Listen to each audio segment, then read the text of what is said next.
The thing that bugs me the most is people just not having financial security and actually being scared about what the future holds. You got the nice house and you've got different things like that as well, right? And then you realise, shit, I'm 35 and this isn't actually what it's cracked up to be. Well, when I'm 50 or 60 or 65 or whatever, what am I going to be doing with my time? Who am I going to be with? What kind of life do I want? And then it's about figuring out, well, what financial position do you need to be in to give you that? Today on Keep the Change, we've got Supermum in the hot seat, Amy Po-Ching. Good to see you as always. How are you? G'day, I'm well, thank you. Yeah, well, this has been a long time coming, but it's going to be good to dive into a little bit of your story and what you're up to. Yeah. So let's get straight into it and take you back to what you first did out of school, and then we'll work from there. Yeah, okay. So out of school, well, I left school when I was 16. Would you consider yourself a dropout? Like, did you be like, I hate this, I'm out of here? No, I was actually doing pretty well at school, but I didn't believe that what I was doing in school was actually going to help me with the rest of my life. And so I left school and did a 6-month business admin course at Unitech and got a part-time job working as a telemarketer, cold calling people's homes back then because we had landlines back in those days. And so I started working for a property development company, telemarketing, ringing people up, trying to make appointments with them, right? And so I did that for half a day, and then just after lunch, the CEO of this company walked in and he tapped me on the shoulder and he said, "Are you Amy?" And I was like, "Yep." And he said, "Oh, can I have a word with you in my office?" And I'm thinking, oh my God, like what is going on here? I've only been here a few hours. I don't think I've done anything wrong. And there's probably about 30, 40 other telemarketers in this big room. So anyway, off I went to his office and he said to me, "Oh, how's it going?" And I was like, "Oh yeah, great, really enjoying it. People are really nice, blah, blah, blah." And he said, "Oh, I've heard you've been doing all right out there. Would you like to come and work for me as my PA?" And I'm thinking, oh yeah, this has got to be all right. This is surely an upgrade. And so that's what I did. So I started working with him as his PA for this property development company. And it was a great experience for me because I got to see a lot of different aspects of what was going on in the business. I think there was probably, a couple of hundred staff at least in the business at the time, and just learnt a lot through that experience. You're 16 at this stage. Yeah. Yeah. Into the deep end. So did that for a little while, saw a lot. And then I decided that I wanted to get into sales around property. So I ended up joining the sales team of that company and did that for a while. And I think I was with this company for probably a couple of years in total. And then I started to just feel like it wasn't the right fit for me long term. What I wanted to do, my values and morals didn't really align with what I was seeing. And so I decided to leave. So I handed in my resignation, and a financial planner that I had met throughout my time there, he rang me the next day and he said, "Oh my gosh, Amy, I've heard that you've left." And I said, "Yeah." And he said, "What are you going to do?" And I said, "I've got no idea yet." And he said, "Why don't you come and work with me?" And I said, "Doing what?" And he said, "Financial planning." And I said, "Well, I don't know anything about financial planning." He said, "That's okay, I'll teach you." And I thought, well, I've got nothing better to do at this point, so let's go. How old would you have been at this stage, do you think, roughly? 18. Okay, yeah. Yeah. Nice. So I started working with this financial planner, and it was just him working on his own. And so that was great because I got to do work as his PA, reception, I'm paraplanning, I'm writing mortgage applications. Then eventually I'm, bringing on other staff. I'm involved with marketing. I got to be involved with kind of all aspects of the business, and we grew that business. I think there were about, 10, 15 people there when I left. So that was just really great exposure and learning for me as well. That's incredible at that age. So you're basically building that team out with that guy. Meanwhile, my friends are still at school and going through uni. Yeah, wow. And I just knew that was my path, that was my journey. I just knew that going on to uni and getting, qualifications and all the paper behind my name is great for some people, but I just knew it wasn't my journey. How did you get on? Because I assume when you're building out a team that big, you'd have people who are older than you. How did you deal with kind of like, I'm younger, but I'm sort of maybe leading or growing people that are older than you? Because I know a lot of people struggle with that. Yeah. Yes. But at the end of the day, I couldn't do anything about it. Yeah. But also the financial services industry back then was very different. So it was, when I eventually became a financial advisor myself, I think I was about 22, you go to conferences and, PD days and things, and literally the whole room is just filled with old white men. Yeah. Has anything changed? No. Well, actually it has. A lot younger now. It's a lot younger. There's a lot more women working in finances. It's really different, which is great. Doing really well as well, right? Doing really well. Yeah. Nice. Yeah. Okay, so you're building out that, and then I interrupted you, and so then what happens after that? So again, I got just really great learning and experience on the ground doing that. And then it got to the point that I was, working 80 hours a week, and I'm like, if I'm going to be working this hard, I want to be doing it for myself. And my dad had always been a business owner as I was growing up, so it never really scared me to go out on my own and set up my own business. Even though I kind of had no money or nothing, I just sort of went out there and did it. So I started out writing mortgages because I'd done a lot of that work, so it was a really easy place for me to start working as a mortgage advisor. Yeah. And then I just slowly started bringing other people on as I got too busy to help me, and then I expanded services. So then I started helping people invest in property, and then we brought in insurance, and we did full financial planning. So we did financial plans for people, which basically maps out for someone when they come in. It's like, where are you now? Yeah. Where do you want to be?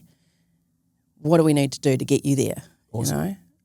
So in the full financial plan would cover all of those aspects. So, your mortgage, how can we pay your mortgage down faster and more effectively? Let's look at your Kiwi saver, your financial goals, insurance, and investment and property. So almost like a little bit of a PT, but in the finance space, and then with the suggestion of what they need to be doing in order to get towards the goals that they've got. Yeah. Do you think, what percentage of Kiwi people do you think would have a financial plan? Oh. Very low? Fuck all. Really, honestly. I think the first F-bomb hasn't been me. This is fucking this is fucking outstanding. Nice. And any thoughts on why you think that might be? Like my take on it would be that people don't know where they're going, so then don't need a plan or want a plan because it's too then scary because they haven't actually thought about, okay, where am I trying to get to? But that's my take. What would your take be? Well, I think that people go through different stages. So when they're young, they think, oh, we've got ages, don't need to worry about it yet. I'll think about it later. Yeah. And then as people start to get older,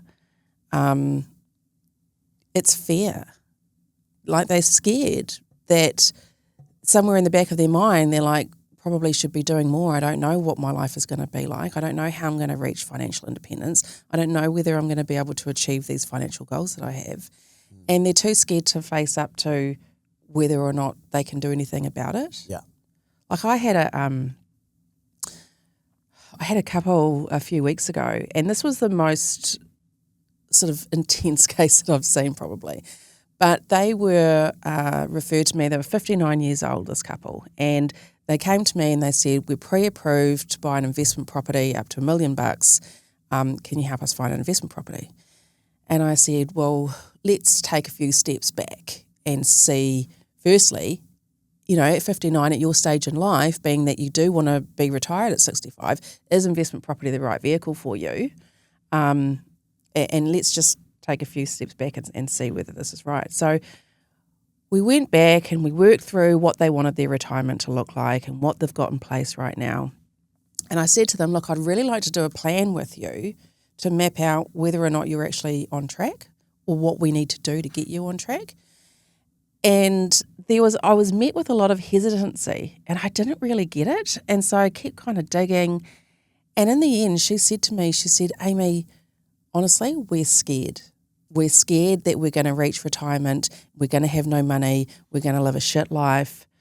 We're going to be broke. Like, we're scared. And I was like, wow, like, it was a good reminder for me, because I think when you start, when you talk to so many people, you kind of forget how scary it actually can be. And I said, look, if we go through and we do a plan, I don't think you're going to be that bad off. I think you're actually going to be okay. But I'd like to work through a plan, so at least then we know.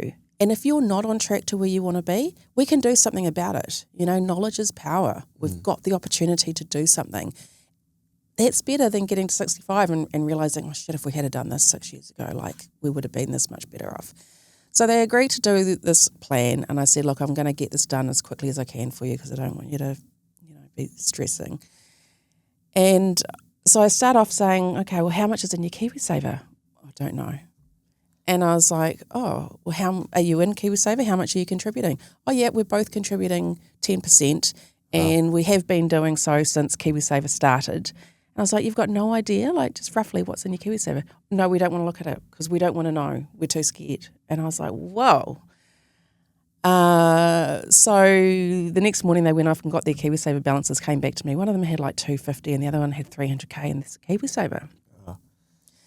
And I did this plan for them, and it turned out that actually they were on track. They only wanted an income of 60K throughout their retirement, and they were already on track for 90K without doing anything different. So I had to say to them, look, as much as I want to help you with property, my goal is to get you to your goal as quickly and safely as possible.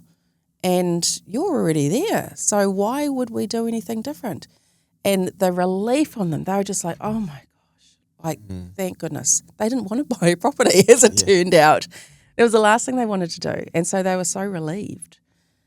So going back to your question, I think it's fear of the unknown. And they were in a really fortunate position that they were on track. I got to say, most people aren't on track. Most people, there's a shortfall and there's a bit of work that we need to do. But at least then we know how much work we need to do, and we can create a plan to change that, to get them to where they want to be. And when people face up to the fear and get past that bit, and then they have a plan and they can see, gosh, all we need to do is this, this, and this, and then we're going to end up here. It just gives them so much confidence and clarity, and they're now in control of their situation. It just changes your life when you know where you're going. As an accountant and then a financial planner, that would be mind-blowing that people don't know what's in their KiwiSaver, especially when you got nearly 10 times the average balance of the average KiwiSaver balance, and you've got 250, 300K in there. Yeah, that was an extreme case, but it just... You would see all sorts, and especially you've been doing this since you were in this space for probably since I was 16. I'm 42 now. I don't even know what that is. Yeah, well, at least 2 decades of basically having these conversations. Okay, so you build out, because I guess people will probably be familiar with Mikey on the podcast, and he's building out a team of mortgage advisors. So that's kind of, you've been there, done that. Sorry, Mikey. But to a degree, right, then you go a bit wider, and then it seems like you really lean into this financial planning piece too, because I bump into clients who are doing really well in the business space. And if I ask them about what's happening in their personal life with okay, we need this business to do more so I can clear down debt, we're 3rd, 4th rental, stuff like this. I'm like, okay, how far are you going with that? And it's very clear they don't have a plan either, but they'll actually be doing well, but they haven't stopped to think, oh, what am I doing all of this for? So yeah, it's interesting that, they get to 60 and they're still doing the same thing. The couple you mentioned where it's like someone's planted the idea that, okay, you need to go get an investment property. And then no idea what for. Yeah. So starting with that is so important with everything we do in life, right? Actually having a plan for why is it that we're doing what we're doing. We've got to start with the end in mind. And it's just about taking the time to go, shit, what do I want my life to look like in the future? And what do I need to do to get there? And business owners, myself included, we can get so wrapped up in just building this business. And it's like, what for? Yeah. When is enough enough?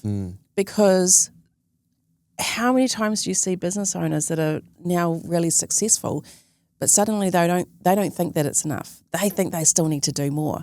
But if you had have asked them back at the beginning when they started in business, if you were at this particular point, would you be happy with that? Oh, yeah. Yeah. One of my goals is to help 100,000 Kiwis improve their financial literacy and in turn help create a better New Zealand. Generate has a very similar goal to educate and empower Kiwis to make smart KiwiSaver decisions so more of us can be better off at retirement. That's why I'm stoked to have them on board as sponsors. Together, we can reach more people and make this goal a reality. If you've never got KiwiSaver advice before, book a no obligation chat with a Generate advisor at generatekiwisaver.co.nz/change. They'll even put you in the draw to win 5K worth of vouchers just for having a chat, whether or not you decide to sign up. T's and C's on that webpage. A copy of the product disclosure statement is available at generatekiwisaver.co.nz. The issuer of the scheme is Generate Investment Management Limited, and of course, past performance does not guarantee future returns. Like one guy that comes to mind, he very successful.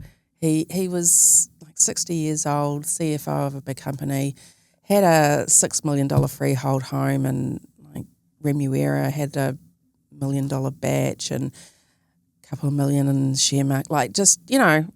very, very comfortable. Top 1% stuff. And he doesn't think he's going to be in a reasonable position for his retirement. Yeah. He's wanting to do a plan because he's like, how am I going to set myself up for retirement? He doesn't think he's there yet. Yeah.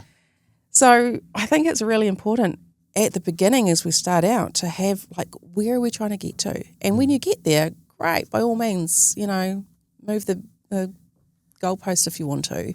Yeah, I think you've got a very unique experience to talk about this, because if we skip forward to what you're doing now, which we'll talk about in more depth, but basically you're very deliberate around how big you want your offering and business to be, right? And how many people you will work with in a year and help. But then going back to your journey, you added staff members and whatnot, and eventually, from what I saw, sold the business, right? So you've done the build and sell. Talk us through the sale of that business eventually and what happened after that. So the sale of the business, firstly, I was never intending to sell the business. The business for me, that was my baby. I put everything into, growing that business. And I got approached by an international company. They wanted to move into the New Zealand market. They wanted a financial planning business that already had staff and clients and licenses for investment and all the rest of it. And so we were in discussions for like a good 9 months, probably maybe nearly a year before we actually had an agreement in place. And I chose to sell because the idea was that I was going to stay on in the business forever and a day in my mind.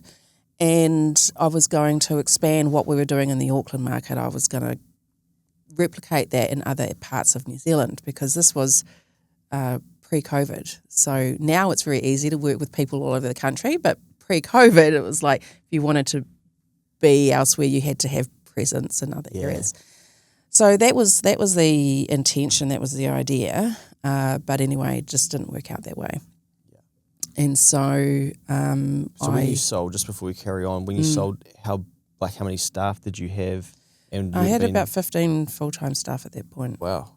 And mid-30s or late 30s sort of thing? Yeah, I was 35. Yeah, wicked. Pretty cool to go from, out of school 16, then don't really know what you're going to do, start learning, stack lessons, compound those lessons, take them into the next thing, build a business to 15 where someone international comes along and goes, hey, we want to buy that. Do you ever reflect on that and think, wow, that's pretty, like not many people go through that, right?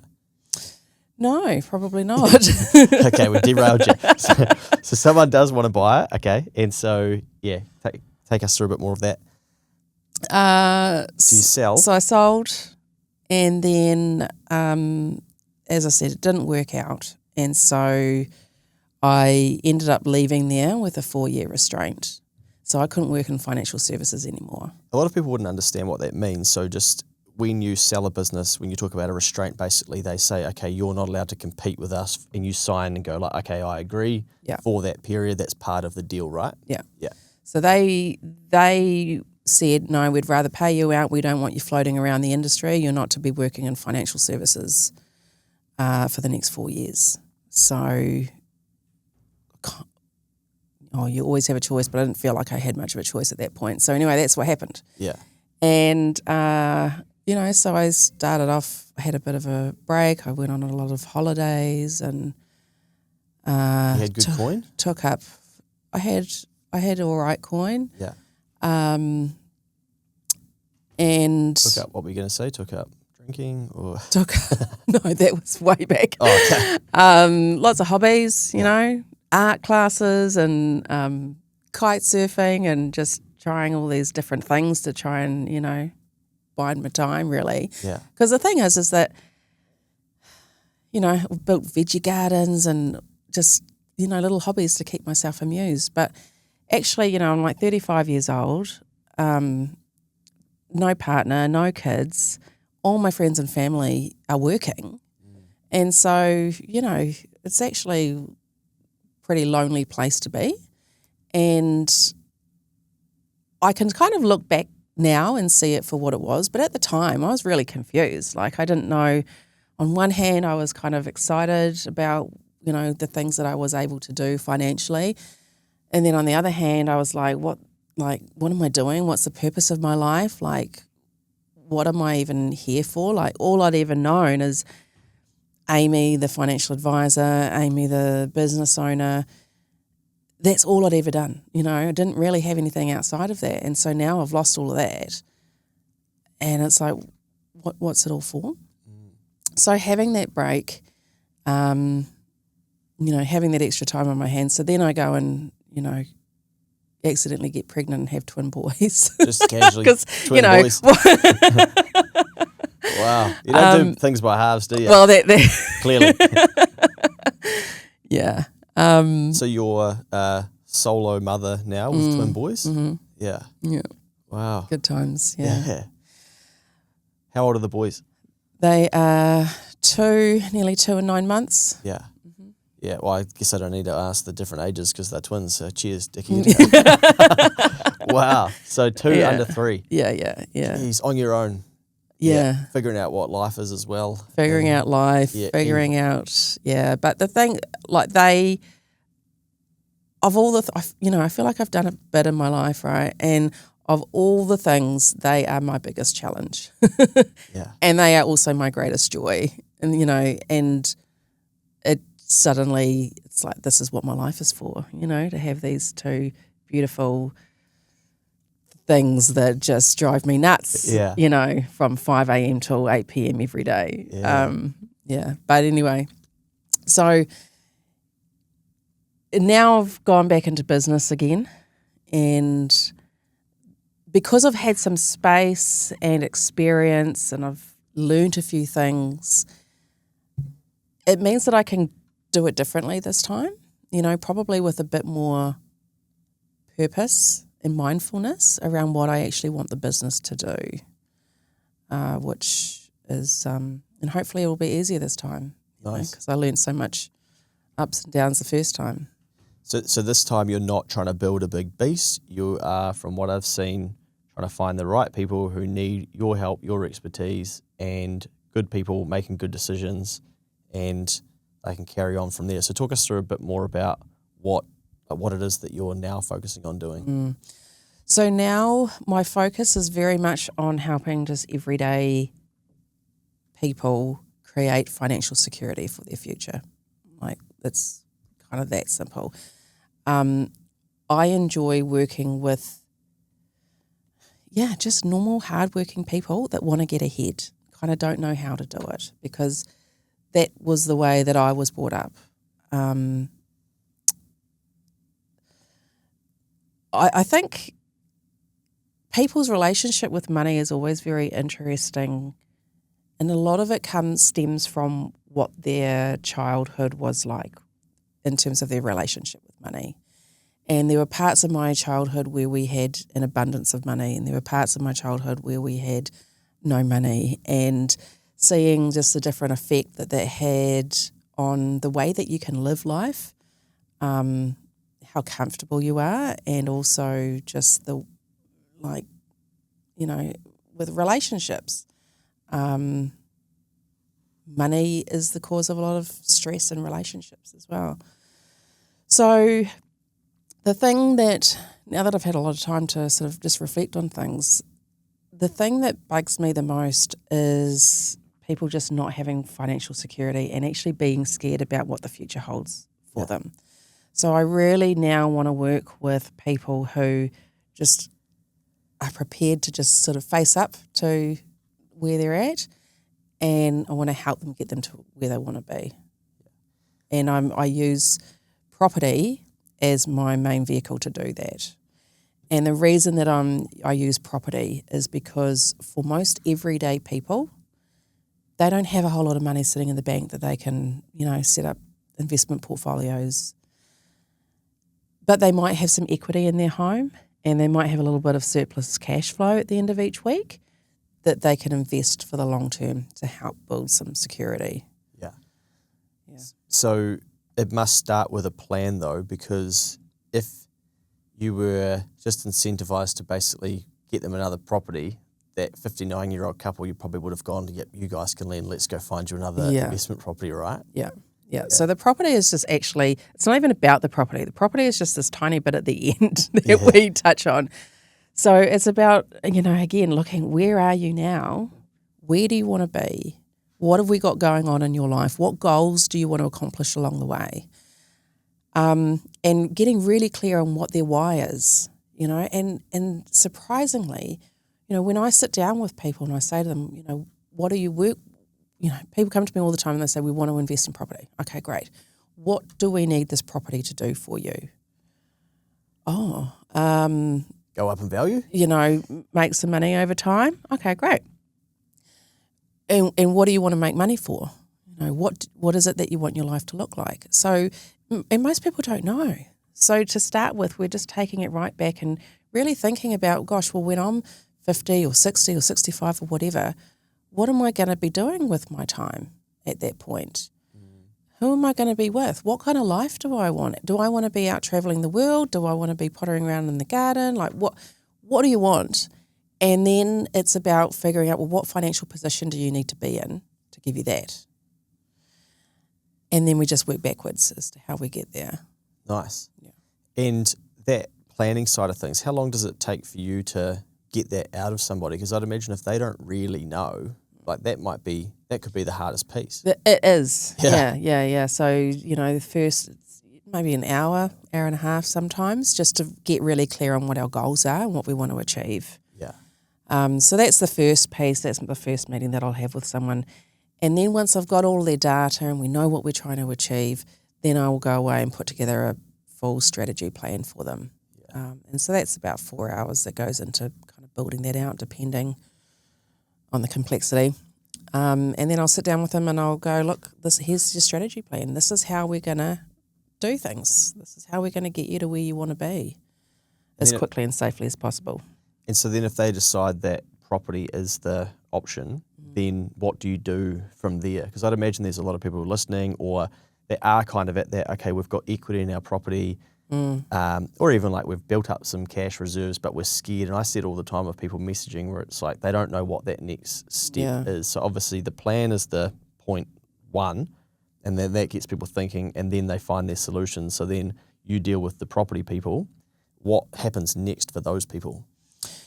So once we've got a plan and they're like, yep, this is great, we like this plan, we understand it, let's do that, then my job is to help implement it. So to really just hold their hand, guide them all the way through and support them to implement all the recommendations that I've made. So around property, I'll then work with them to figure out what's going to be the right type of property for them.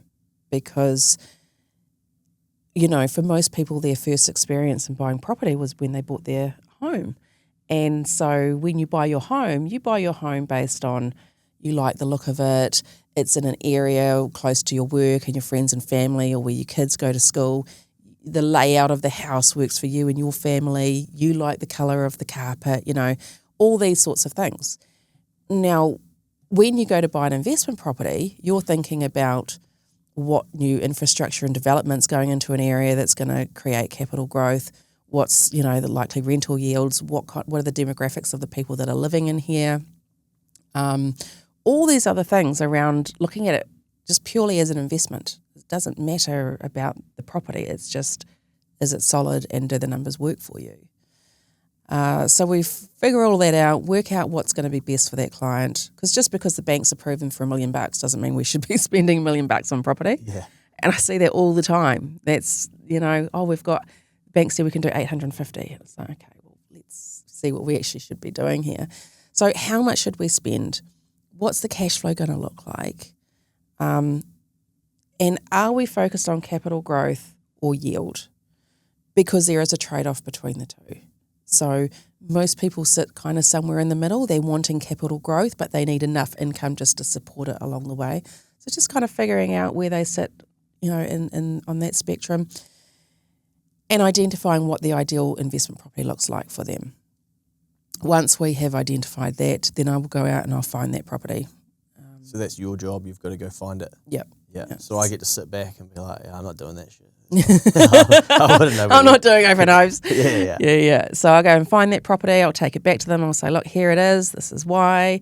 They go, great. And then I just kind of manage everything all the way through. So I'm liaising with their mortgage advisor, their lawyer, their accountant, bringing property managers in if we need to get any building inspection reports, just kind of taking care of everything so that for them it's a really nice, easy, seamless, hands-off experience. Wow, that sounds right up the alley of someone like myself who wouldn't. I couldn't see myself going and collecting all of that. Like, yeah, I could probably learn it and go and do it, but yeah, I don't know. I've got to that stage of my life where I've sort of learned actually just get people who are smart and good at things to do it for you so that you're not. Because I think the Kiwi teaching has always been, do it yourself, figure it out for yourself. You should know, and you're not a man if you can't do this. And well, it is around property. But, I mean, if there's something going on with you, right, in your body and you're not feeling well or something, you go to the doctor. You ask the expert to tell you what's wrong and how you're going to fix it. Yeah. But for some reason in New Zealand, when it comes to property, we're all experts, because we've all, I don't know, everyone's got a say, everyone's interested and it's a good point, Yeah, everybody does have some form of opinion on, I guess because it's gravitated up for so many decades, then people have that sense of, well, basically the teaching is all you need to do is buy it and hold it and you can't lose. So therefore you can't really go wrong, but that's not true. And I'm sure you've got countless stories of people getting it wrong. I mean, if you're going to hold property for the long term, you can buy a property anywhere and it's probably going to go up in value. Even if it just keeps up with the rate of inflation, right? Again, it's going to go up in value over the long term. But, you like with any investment, you want to be a bit smarter about that. What are the things that you need to be thinking about to make smarter decisions so that you can make more money out of your property? Same with your Kiwi saver. Not all Kiwi savers are created equal. There's a massive difference between them. And so, just making the right decisions up front can have a huge impact on your Kiwi saver later in life, or any investment for that matter. All right, so just because you don't have enough on your plate, I then believe that you've written a book. True story? True story. I wrote a children's book, through several nights at 2:00 in the morning when I had nothing better to do. Is this once you've had the twins? Oh, yeah. The twins were keeping me up. Yeah. So you're like, I'll write a book. I can't sleep. I mean, when I'm not sleeping, may as well, what can I do? Yeah. But the thing is that, all the time I'm talking to people and talking to them about their financial goals. And every parent, pretty much without fail, says to me, we really want to be able to help our kids financially. We want to be able to help them into their first home. Or we want to be able to, pay for their studies or education or whatnot. And while that's really admirable, and I love the idea of that, the fact of the matter is is that 9.8 times out of 10, these people are not in the position yet to look after themselves, let alone look after their kids. And so I'm always talking to parents about ways that they can help their kids get them ahead financially without just giving them money. You know, there's lots of different ways that they can do that. And education, I think, is a big part of it. You know, I all the time am saying to parents, you know, if you want to bring your teenage kids along to join in on our meetings, just to have them sitting, they might not be fully listening or taking it all in, but just for them to be present so that they can go, oh, here's mum and dad. You know, they're taking an interest in their financial future, and this is a normal thing to do, to speak to a financial advisor and get advice on how to create wealth and financial security for the future. So the education piece is just so important, you know, from such a young age. So yes, I wrote a children's book called Bizzy and Bobo and the Orange Tree, because my boys are Baz and Bowden. Nice. Named after Bowden Barrett, I assume, no? But so yeah, Bizzy and Bobo and the Orange Tree, and it's about these two twin boy elephants, and they've got a whole lot of little elephant animal friends, and they want to join the school rugby team. And so they get all excited, they get accepted onto the school rugby team, they go home and they tell their mum, and their mum doesn't have enough money to pay for the fees and the uniforms and whatnot. So then there's Bizzy and Bobo all upset, and then an orange falls down from the tree, and then they're like, oh, you know, if we pick up the oranges, let's take them home, make some juice, we'll sell them on the side of the road, and then maybe we can pay for, you know, us to join the rugby team. So that's what they do. And then they join the rugby team, and they've even got money left over, so they go to the bank. And it's just to start getting ideas into our young ones' minds, you know, a bit of entrepreneurial spirit. Like, just because someone says no to you, that doesn't mean that's the end of it. Like, it's like someone says no, okay, what do we do now? How do we make it happen? So that was the reason for the book. And I would love to have a number of books all kind of focusing on different financial literacy angles at some point. But That's so cool. Yeah. So have you got it finished? If people, can they get it? yeah, it is finished and they're printed, and they can contact me and I can send them one out. But that's as far as I've got with it so far. So I do need to do something to try and get it out there. Yeah, we need to help you with that. How do people find you if they want to get that book? They can email me, So Amy, or Google me, propertyiq.org.nz. Yeah, and say, hey, I need a copy of I need a book. Yeah. It's funny you mentioned that, because I spoke last week at my old high school, and I spoke to the year 13 boys, and we were talking about accounting, commerce and whatnot, and one of the only questions was, oh, sir, you know, what was the first business that you started? And I said, well, I was actually selling my landlord's feijoas. Yeah. And they thought, you know, it was fascinating, and I always roll with the story that basically, you know, then we needed more feijoas and we found other trees. Then we went to New World and took the bags from them, shout out to New World, bagged them up out the front, voluntary box. And then I told the boys, you know, then I dollar cost averaged that money into the S&P 500. And it's now worth hundreds of thousands. And I'm like, lads, of course, I put it in the pokies, you know, at High Flyers and Palmerston North there. And I was teaching them that even if you make money and you then go and blow it, there's not really any point. However, that basically like is my first business, and it is the fundamentals of business of, oh shit, there's feijoas out the back of this house and they can be sold. Now the funny thing is that I went and looked at that place when I was back there. Now somebody else has come and brought that property and gone, oh, I could put a second house out the back here. So now the feijoa tree is gone. Oh. And someone's built a second property. But they've really scaled up. Yeah. I saw the opportunity of feijoa tree, and they're like, shit, yeah, we can put another bloody place out the back here. So I think it teaches people that, like, I couldn't see that opportunity, but the next person could. But we do need to plant those seeds with people, because I think Kiwis are stuck in this kind of funk of, oh, it can't be me, I can't see the opportunity. And I believe that, like you say, it's education that truly changes the wealth of the nation and people. And we need to start by just showing people, here's some of the examples, here's some of the opportunities. We need to get your mind looking for them, you know, because if they're orange, if the what is it, Baz and Bizzy and Bobo. Bizzy and Bobo, like if they see that orange and it falls down and they go like, oh, I just eat that, that's very different to, oh, we could sell that, or there's an opportunity there, and I think, you know, a lot of people actually have an orange falling in their life right now, but they can't see that it's an opportunity because their brain hasn't been trained to go, oh, shit, that is your opportunity. But somehow at 17, in my first year at university, I knew that feijoa tree was an opportunity to then go on a journey of, okay, how can I learn more about this? And wow, people are buying this, and okay, now. But why do you think that you could see that opportunity? Well, I think it goes back to what you were talking about before when you start to look back at your upbringing. And I'm very lucky because my parents probably taught me entrepreneurship without realizing it, where it was like we were collecting seaweed on the beach to then subsidize the cost to stay at, you know, our friend's batch.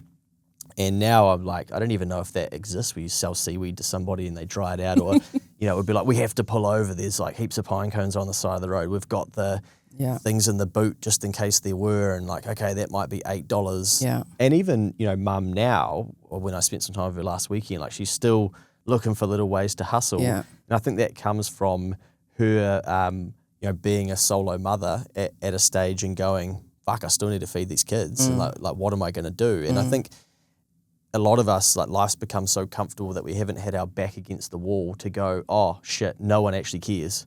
You know, like, that sounds bad. People do care, but at the end of the day, they've got their problems and they're going to go, oh, well, I hope things get better for you. And they're going to carry on with their life. And it's up to you to get your back off of that wall and go, okay, I need to be resourceful here. What am I going to do? So I think I was very lucky that that was kind of happening. And I think I started to question, oh, like, why do we have to do that? Like, why do I have the secondhand uniform and not the, you know, the new one? And started thinking, well, I don't really want that to be the case. And then I started seeing material around, you know, like, just have one less coffee a day and stuff. And I'm thinking, but like, what if I want to have a coffee? You know, why don't I start thinking more abundantly? Where's that teaching? And then I started to go and looking for it. Yeah. And I think that's when I started to lean into business more as well and realize, okay, you really start to get in control of your own destiny. Yeah. And I think it teaches you then about your own development, and it's one of those things where unless you're in it doing it in that arena, it's very hard to articulate to people the shit that you learn that's got nothing to do with your business but actually really helps you in your life. Yeah. Yeah. I think that parents don't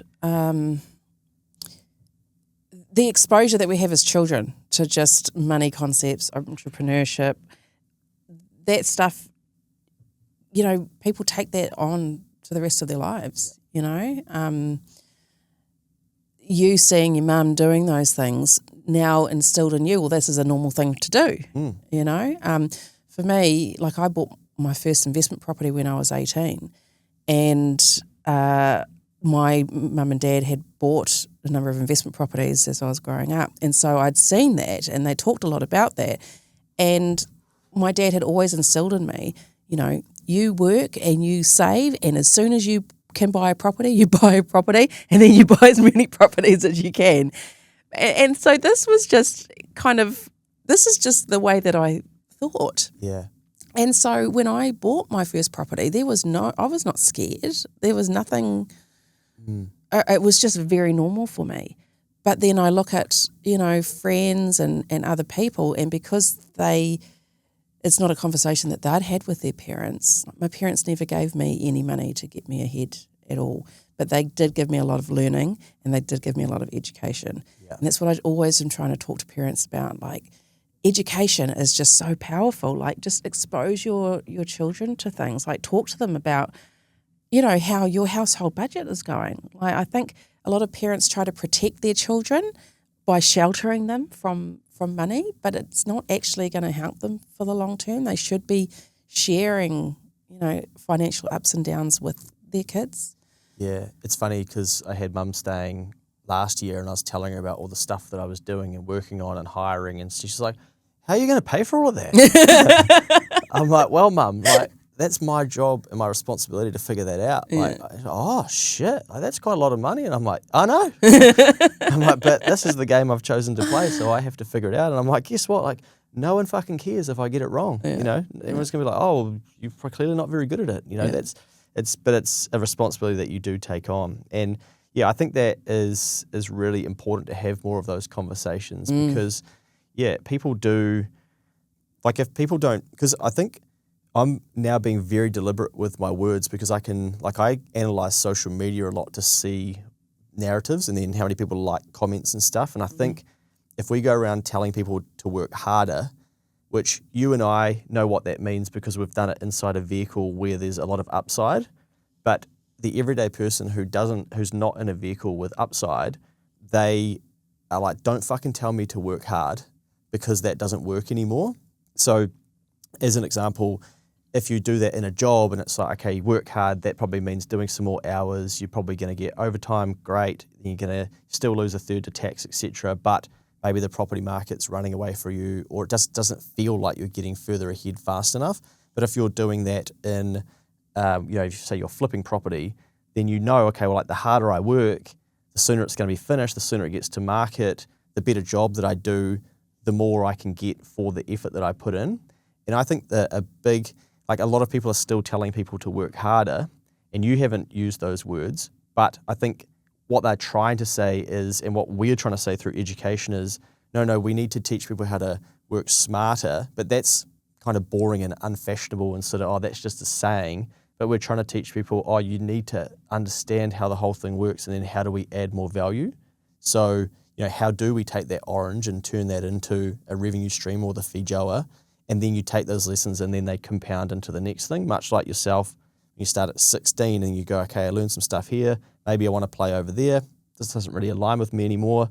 Oh, now I'm going to go do that. A lot of people would never hire someone in their life. You're obviously like, oh, well, let's get up to 15 people that you've got to be responsible for their mortgages and all sorts. So, yeah, I think the critical piece is that we do educate more people with planting seeds so that they can then go on their journey, because I think there's so many Kiwi people that are capable of so much more, but they just don't know it because they haven't had that right person that's just dropped the little seedling for them. Yeah, I think that's true for a lot of people. And I also think that there's a lot of people that, I don't know, let's take a teacher as an example.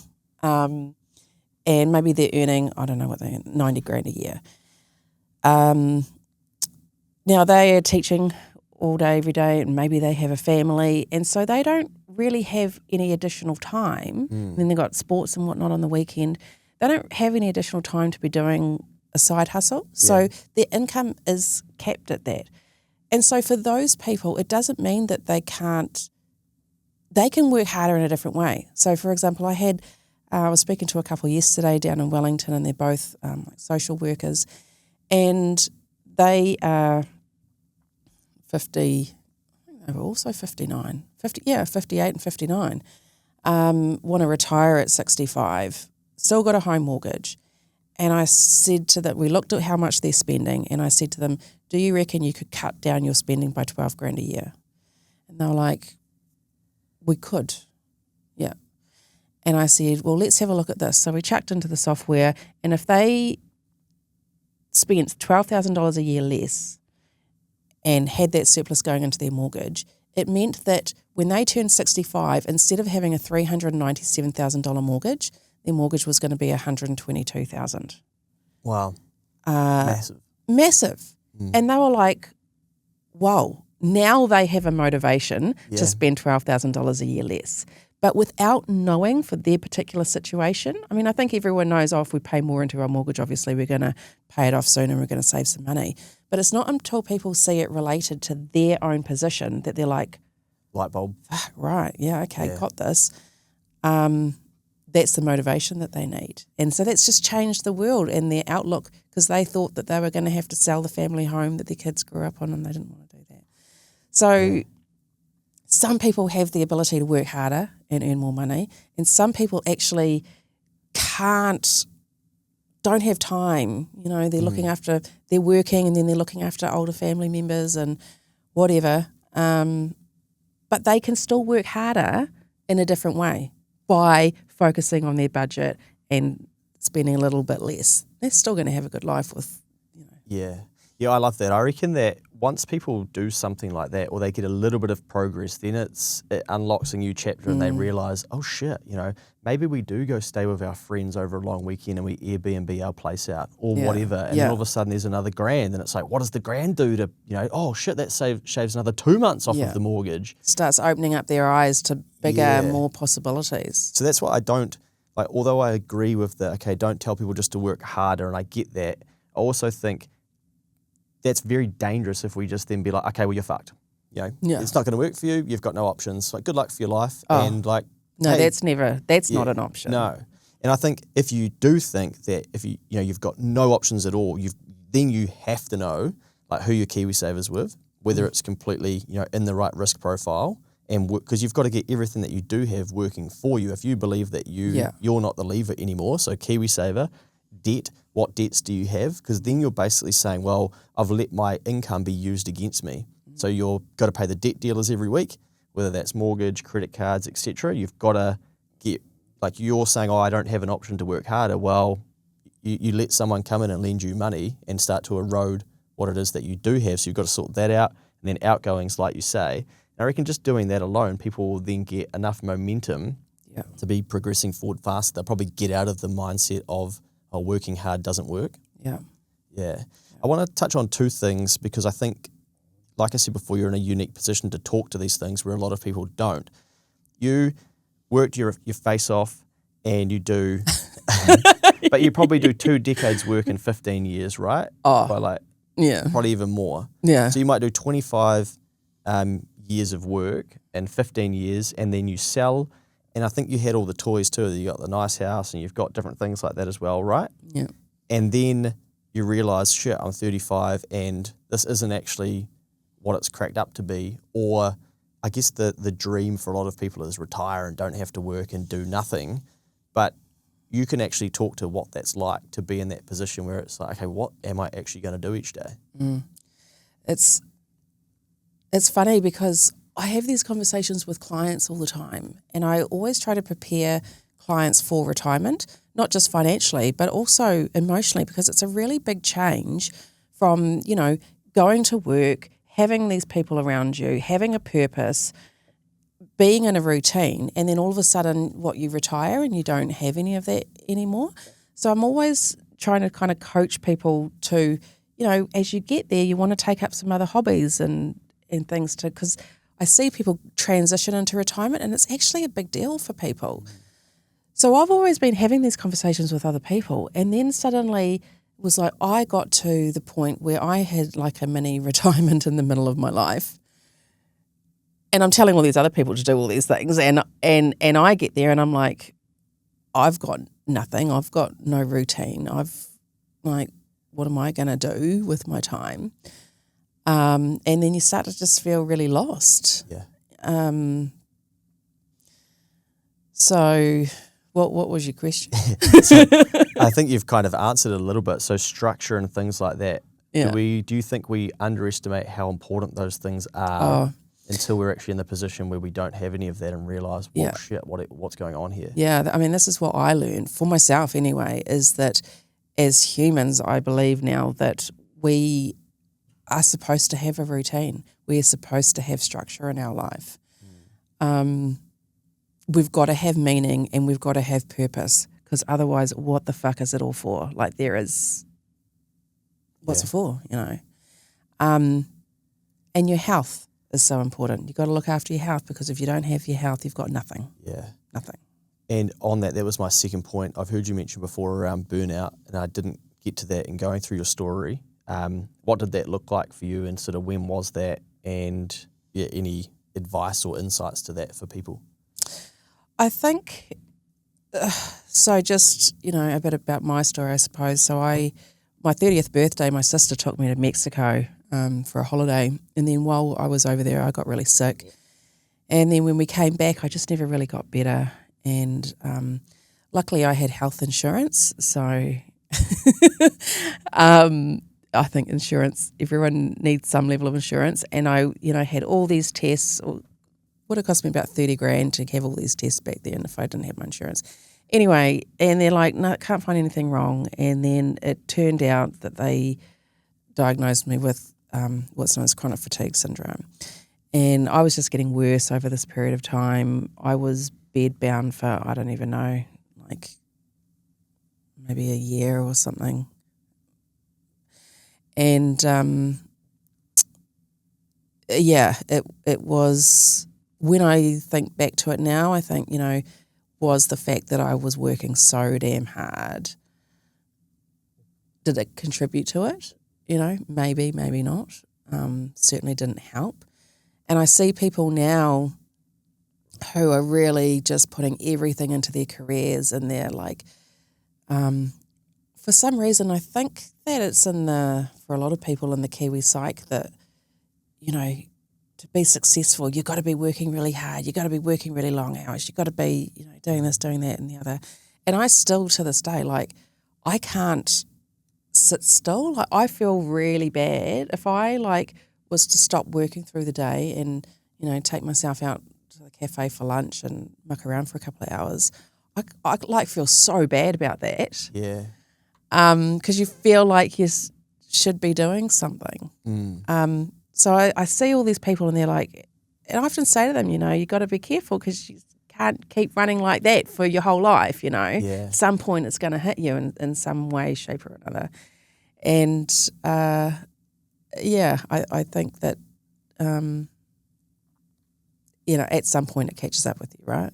Yeah, it's one of those things where, someone once said to me, entrepreneurship is like a life sentence. You might as well enjoy it on the way through.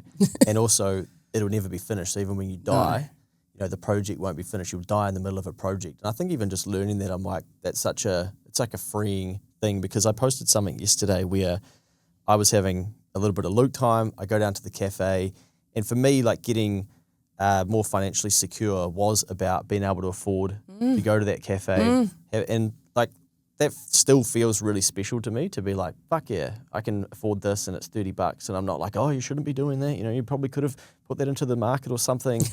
And I posted about it on Instagram, literally how that's one of the most rewarding things for me about being in business, is now being a bit more in control of my time and being able to afford to do things like that. I'm sitting there on my own. I'm still on my phone. Yeah. I'm now posting content, trying to help other people. Yeah.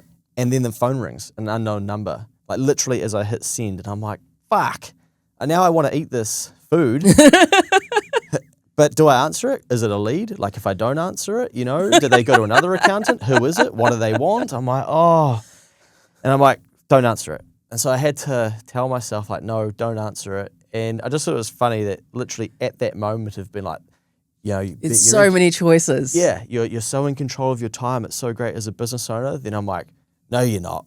That person ringing is basically I need your help right now, and I want to know X, Y, Z, answer your phone. Then they're texting, hey, could you call me back? And so then I've got to do that. And I think we all glamorize this kind of really being in control of your time or whatever. But sometimes I say to business owners, really your customers are in control of you if you let them be. And I still struggle with this, where even going to the Warriors in Vegas, I'm basically just on a bender, right? Every day, we're in Vegas. But in the back of my mind, I've got this oh shit, what emails are there? Oh shit, I'm acting like a piece of shit. This isn't normally what but I have to tell myself, mate, it's all good. You can have a break, you can have a holiday. Yeah. People do this for 6 weeks of a year, and you're freaking out having 4 days away from your routine. Yeah. And you almost have to coach yourself through it. This is why it's so important to be really clear about what you're going into business for. I'm no better, but I always wanted to make a lot of money and be in a position where I didn't have to work if I didn't want to. That's what I wanted for myself. But even when you have that, I can't stop work. I've got to be doing something. Even when I'm up at 2:00 in the morning with my crying boys, I'm writing a kid's book. I can't stop. But, just being really clear about what you're going into business for, because for a lot of people, or the same with what am I buying this investment property for? A lot of people, it's because they want choice and they want freedom of time. They want time to be able to spend with their kids and their grandkids. They want time to be able to go on holidays and travel the world or whatever. Yeah. But time is such a important piece, and so we've got to, when we can, we've actually got to take that time for ourselves. I think it's really important and healthy too. Yeah, setting boundaries as well, and even just getting, even I think, we talk a lot about business because we're both in business, but even for people in a career, like how long you're going to push that for, how much do you go above and beyond, like where are you aiming for, what's the role, have you spoken to that person in that role to find out, okay, what's the gap between you getting into it? Otherwise, I think life does just swallow you into this kind of like more, and then you realize there's a lot of value in less, and less is more, and no, I don't need to do that, and no, I won't do that. And it's a tough one, because I think all of us know deep down we have to go above and beyond to get ahead faster, but at what Then cost you got is to it? know when is enough. Yeah. Well, maybe we need to do a part 2, and you can teach us on when enough is enough. But I'm still trying to figure that out myself. yeah. So at the moment, by the sounds of it, you're working with a select number of people to take them through these financial plans, and then maybe help them with the property side of things, if that is the correct vehicle, not just like, go and get one because you can afford it, which we've learnt about. But yeah, I think massive props to what you're doing too, because you've done so much in a lifetime already, and then it's like, okay, I'm going to help more people do it because they don't have access to it. Okay, I'm going to plant seeds for parents and their children around entrepreneurship. What does that do? Compounded over 20, 30 years. So, and then juggling twins on your own as well. It's just, it's very inspiring, and I hope that both the men and women out there can be inspired by what you're doing, and the fact that what you're making possible, even given the circumstances, or with how much you've got to try and sort out on a day-to-day with twins, I can only imagine. Yeah. Good times. Well, if people want to find you, how do they do that? You mentioned propertyiq.org.nz earlier on. They can search you, Amy Po-Ching, Po-Ching, if they want. Po-Ching. Yeah. Anywhere else? Instagram, maybe? Facebook? Yeah. You've got a Facebook account? I've got a Facebook, Property IQ. Yeah. LinkedIn? Yeah, LinkedIn. They'll be able to find you. Yeah. Start Hit with me up.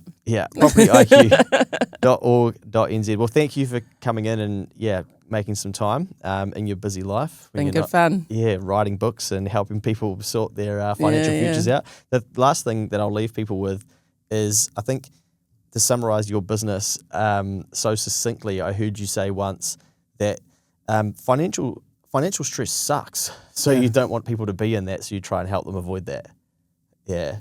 That's it. Love that. All right, well, thank you, and I'm sure we'll catch up again in the future. Yeah, cool. Thanks, Luke.